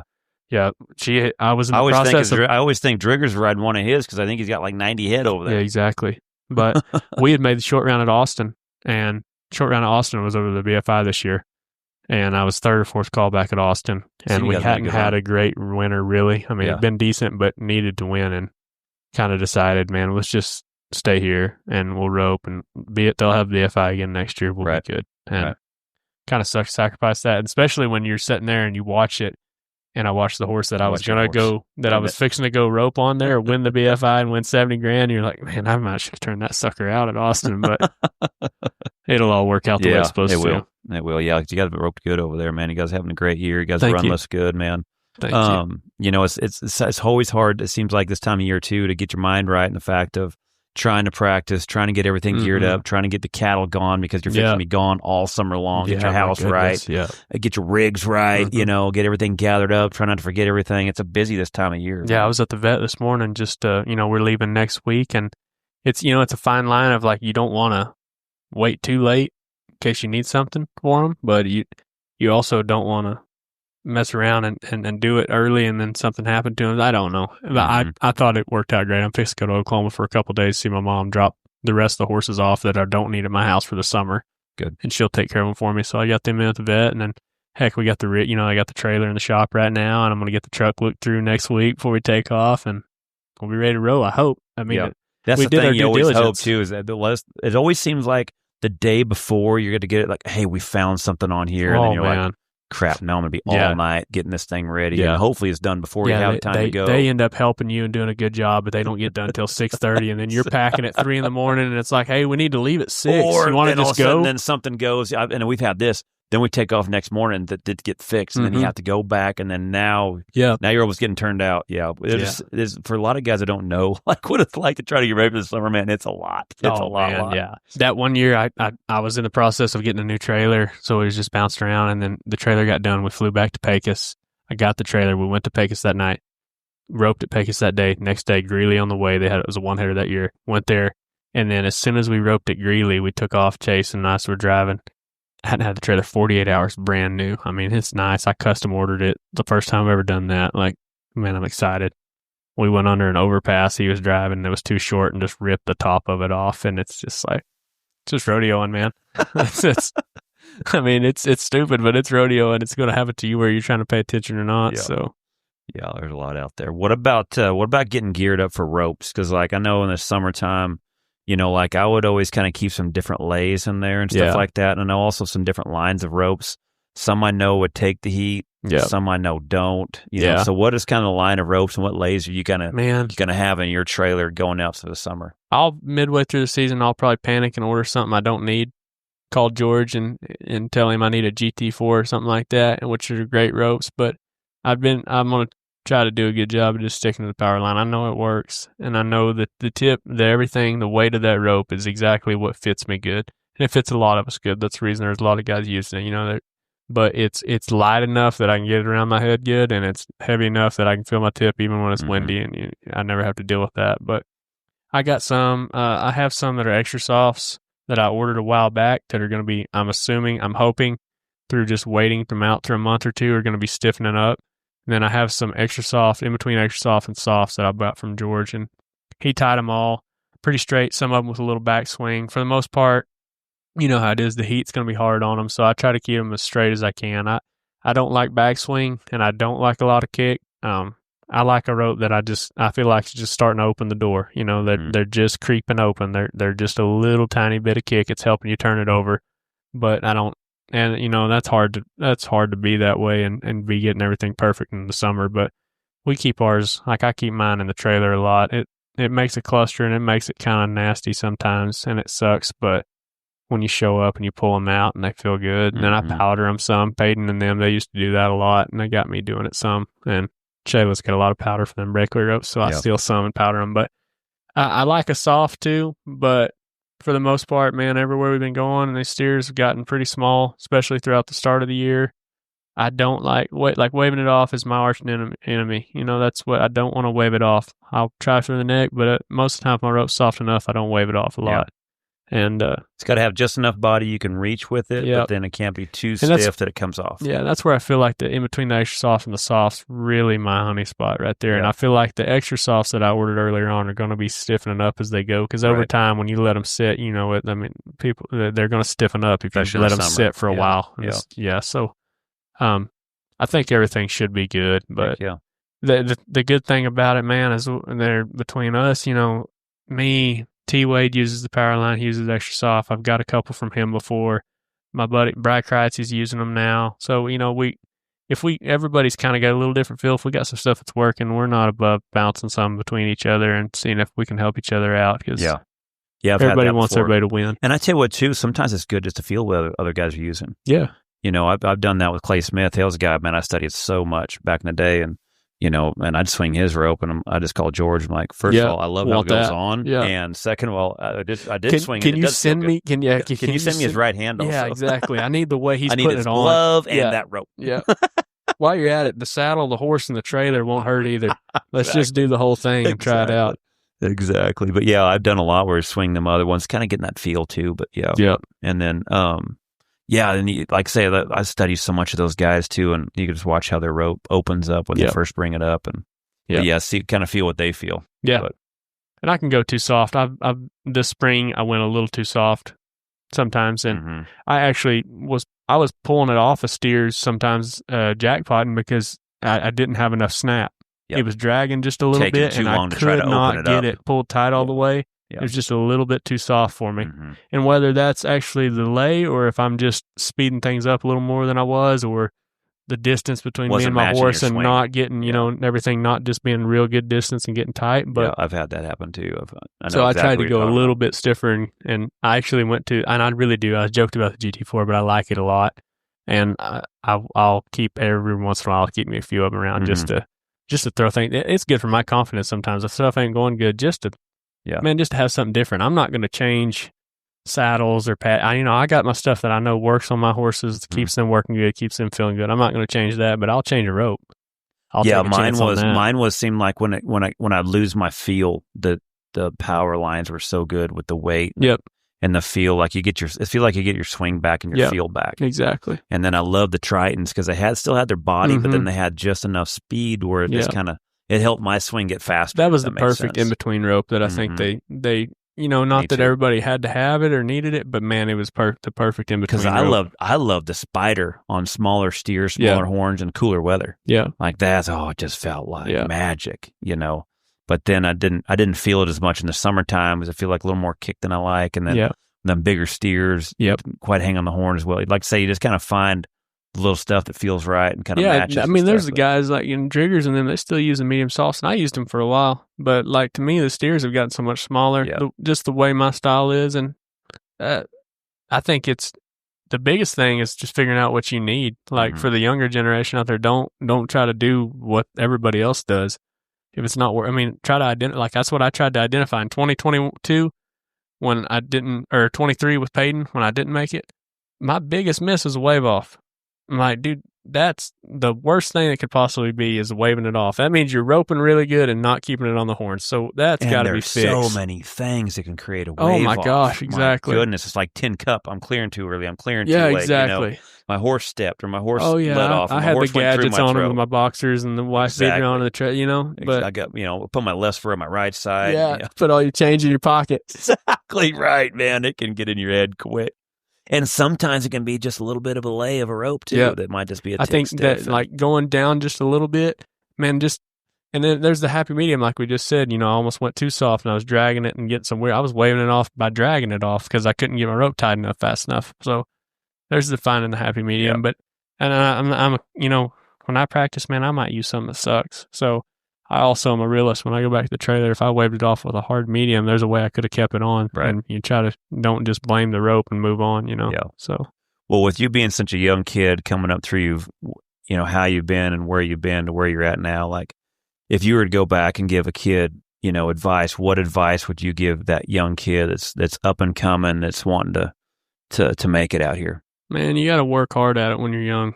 You got to work hard at it all the time, but you have to be real with yourself and understand what you need to do to improve yourself and get better. But it's a lot of timing. You cannot get down. My deal was a little different. I got pretty fortunate early on and got somebody that had made the NFR before and kind of knew how to enter and could help me get there. Healed good. I turned a lot of steers. That was another thing. When I had Time Bomb, Chase had Friendly, his heel horse. Those two worked so good together. That's, we talked about that. But I think a lot of it is surrounding yourself with good people. And I know, man, people say it all the time, but it's true. You've got to surround yourself with good people. And then people that are real with you as far as like trying to get better in roping. You can't have somebody that just, every time you ask them a question, is like, oh yeah, that's good, and moves on.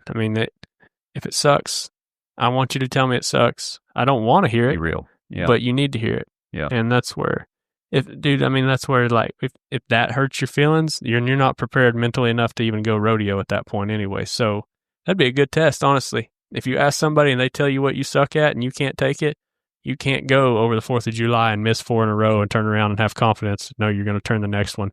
You won't have it. Because at the mental side of it, you know it. Jackie, it's so important to be able to know. And that's what I think has developed so good for me over the past few years is like, I can go do bad, and I think a lot of it has to do with, if you're fighting your horse, man, you can't do anything. But if your horse is good underneath you, I know I can turn around and turn the next one, no problem. It'll happen. It's not a deal of like, man, I don't know if I can do this. It'll happen. But so when you say you may go and miss 4 in a row, let's just go in the past, it's not going to happen this year, but say you go to the 4th of July one year and you miss 4 in a row, and the next one's Cody. Yeah. What is your mental strategy? How do you feel like you're getting yourself back in your head to where next one could be the one? Yeah, we all got smartphones now. Surely you have a couple videos that you did a good job. I think it's great to watch those and kind of get good yourself. Visuals. Yep. Yeah. Just kind of like, man, what was I doing back then? This work, it works good. And then my thing is, I have to identify a couple things that work good for me as far as getting me back to where I need to be every time. Instead of, let's say I go and I'm not even going to say how I miss because I'm not going to miss. That's another thing to think about. You cannot put it in your head that you do anything wrong. Mm-hmm. You got to be real with yourself, but when it comes down to it, you cannot have it in your head that you do this almost all the time. Delusional positivity that you got to keep in your head. And it's hard to float a fine line with that, and then being humble on the outside, and then knowing when you need to actually work on something. Man, that's hard, but that's something to keep in mind. But on the outside of that, I have a few things. I know if I'll just, like the simple things, but if I'll keep a deep breath in the box, see my start, get my tip above the horns, and square my shoulders, I'm going to catch. And so you have your own little technique recipe. I have right 3 there little that kinda things that I goes in just go order through and this that sets it up. checklist, Mhm. and they'll take care of it. Heck yeah. I'm not saying it'll be perfect, but they will turn a steer. And then you can get back to that's trying to what get better. you can control. Yeah. You know, like that's when when I got older, it was a lot easier, but at younger, I was just strapping on straws. And that's probably why I was, struggled so early at being consistent was for me when I got old enough was starting to identify what I could control and what I couldn't control. If I hit the start and I freaking got it on this steer and he pushed down the rope and my heeler heeled him as fast as I could. And when I faced and that steer was too strong to place on, I can't really control it's hard to be real with yourself I did a about that pretty at a good young job. age, I felt like everything happened okay. I'm just going to have to be okay with that. Yeah. Okay, now on the next one right here, I see the start and the steer sets up with the neck rope. Yeah. Oh, man. And it happens. I can't control gonna happen. that, so like and I've seen that a lot with healers. Yeah. The double hop. They come in there, first hops right there, and they go to cut it right there, and the steer gets his head back and double hops on him. Yep. You can't control that. Like, you can't read that. The hop was about to be there. You're in time. Yep. And I see him the devastation. I get it. They want to lose. No. But, like, having the idea of, okay, here's what it kind of happened. It's not the header's fault. Sometimes the steer can just do it, right? And so that's what I really tried. My hardest was like, what in here could I control and what here was just out of my control. Yeah. Now, if there's a technique flaw, okay, that's what I'm going to focus on. I'm going to really go in my head a lot right here. Okay, this is where, my tip was too low, I hit on the right horn, get my chip above the horns like you said, I'm back, Yeah. And then I think that's, to me, more productive on the fact of, man, the amount of times I got in my head on things that were outside of my control, if that makes sense. Now, if I break out on the good one, I'm like mad. Yeah. You dumbass, but you got to learn to let it go. Yeah. Man, but that's the thing though. We talked, like you just talked about, if the stuff that's under control or out of control, but let's say you go under the right on one. Well, if you sit there and think about how to not go under the right, you're liable to throw it over their head. So like for me, that's where it's so much easier for me to just go back to a few steps that I know catch. And then once I get, and the thing about it is, man, you can say like, oh, I'll just go catch and then I'll move on and I'll be good again. I'll have confidence back. Man, when you practice and go at them like we do, just catching is a good run most of the time. So, not always trying to just be I tell you flat. what else helps too is like the fact they bump the monies up a little bit too. Yeah. But sometimes just some good runs can you still get paid for them. Yeah. And that's the thing about rodeo and getting smarter is, if let's say you go at the end of a rodeo and you have had a bad week and you got a good steer and you want to be 3-5 and take the lead, but 4-8 is going to win 5th, and that's $2,800 the way the rodeo's paying now. Yep. $2,800 to $3,000. I was like, man, that how much confidence you would walk away with that rodeo. Money. That's roping for money right there. And that's where I rope for money. I'm not as.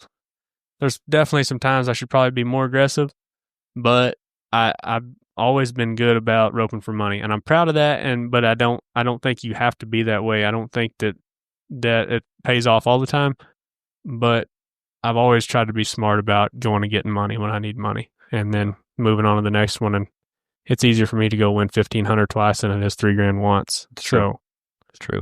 And the confidence that it gives a team for sure. Yeah. Especially like heading for a younger guy like Caden. I need to turn a lot of steers. Yeah. Not that he's going to miss. He didn't hardly miss, but for him to get to go in rodeo and getting to turn in. And then a lot of those little wins eventually start turning into big ones. And then you start getting your confidence on that next one, that big hit. Well, and then as a team, like you go from as a header, like, man, I don't miss, to he's as a healer, I don't miss. All of a sudden as a team, you got, man, y'all don't miss. Confidence. We catch everything. And it's like, well, it don't matter then. 100%. Yeah. Awesome. Well, man, I'm big to be rooting for you guys, man. Thank you, Chuck. I know you guys are going to be doing good. I appreciate you coming out. I know it's a busy time of year. Oh, you're good. I appreciate it. Thanks for having me. You and your wife, man, you guys be safe out there and kick their ass. Yes, sir. Thank you. All right, man. You bet. Do good. You bet. Thank you. Hello, everyone.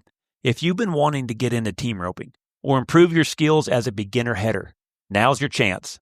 Join us for the NRS Beginner Headers Only Clinic at the NRS Arena in Decatur, Texas. This clinic is designed just for the beginner headers up to a number 3, focusing on roping the horns, solid horsemanship, and the fundamentals you need to build confidence and stay safe while having a great time. We've got another clinic happening October 3rd through the 5th. Don't miss out. Spots fill up fast.